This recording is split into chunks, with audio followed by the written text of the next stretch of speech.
biasa dipanggil R. Di video kali ini, mari belajar bersama aku tentang teori belajar behaviorisme. Jadi sebelum lanjut ke materi, apa sih belajar itu? Belajar adalah suatu usaha sadar yang dilakukan individu untuk suatu perubahan yang awalnya tidak tahu menjadi tahu. Terus, apa sih teori belajar itu? Jadi, teori belajar adalah suatu teori yang di dalamnya terdapat tata cara penerapan kegiatan belajar mengajar yang dilakukan oleh guru ke siswa, serta penerapan metode pembelajaran yang akan dilakukan di kelas maupun di luar kelas. Untuk pembahasan lebih lanjut, simak video ini sampai selesai ya. Halo semuanya, kali ini kita akan membahas salah satu teori belajar paling berpengaruh dalam dunia pendidikan, yaitu teori belajar behaviorisme. Teori ini menekankan bahwa belajar adalah proses perubahan perilaku yang terjadi karena adanya rangsangan, stimulus, dan tanggapan, respons. Dengan kata lain, seseorang dianggap belajar ketika terjadi perubahan perilaku yang bisa diamati sebagai hasil dari pengalaman atau latihan. Menurut teori behaviorisme, perilaku manusia dapat dibentuk dan dikontrol melalui hubungan antara stimulus dan respons. Beberapa tokoh utama yang mengembangkan teori ini antara lain adalah John B. Watson, yang berpendapat bahwa perilaku manusia bisa dibentuk dan diprediksi melalui stimulus dan respon, tanpa perlu melihat aspek mental atau kesadaran.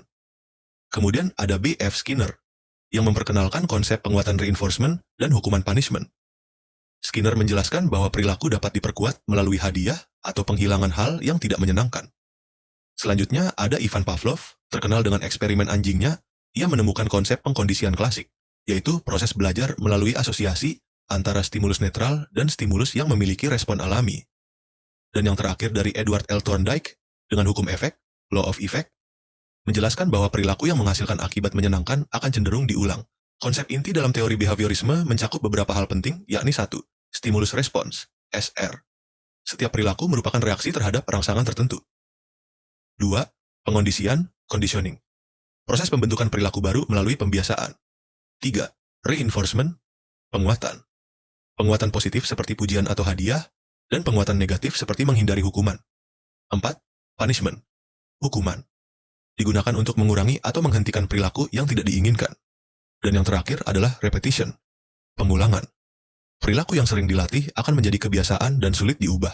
Dalam kehidupan sehari-hari, teori ini sangat mudah kita temui. Berikut beberapa contoh penerapannya. 1.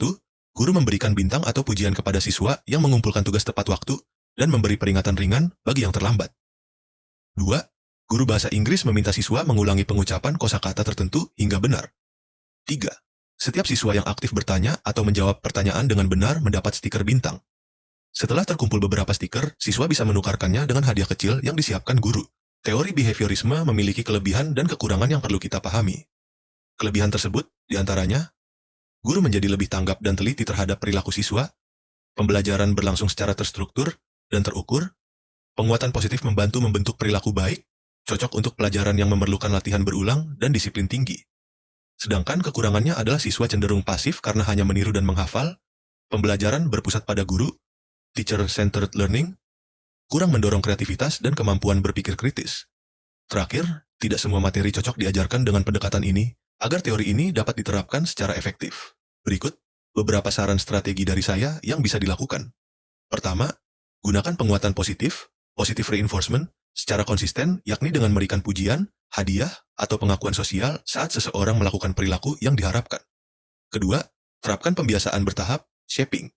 Seperti berdoa sebelum belajar, menerapkan 5S, senyum, salam, sapa, sopan, santun. Dan yang terakhir, gunakan hukuman secara edukatif, misalnya menulis refleksi, bukan hukuman fisik. Nah, dari materi tadi, saya belajar bahwa suatu perilaku seseorang dapat dibentuk melalui pembiasaan, latihan berulang, penguatan, dan hukuman yang tepat. Menurut saya, teori belajar behaviorisme, sangat cocok untuk membangun kedisiplinan para siswa. Penerapan teori ini juga harus diseimbangkan dengan teori lain seperti kognitivisme, humanistik, konstruktivisme, dan lain-lain agar dapat meningkatkan pemahaman dan kreativitas siswa. Nah, jadi video ini sampai di sini dulu ya. Sampai ketemu di video selanjutnya. Bye-bye.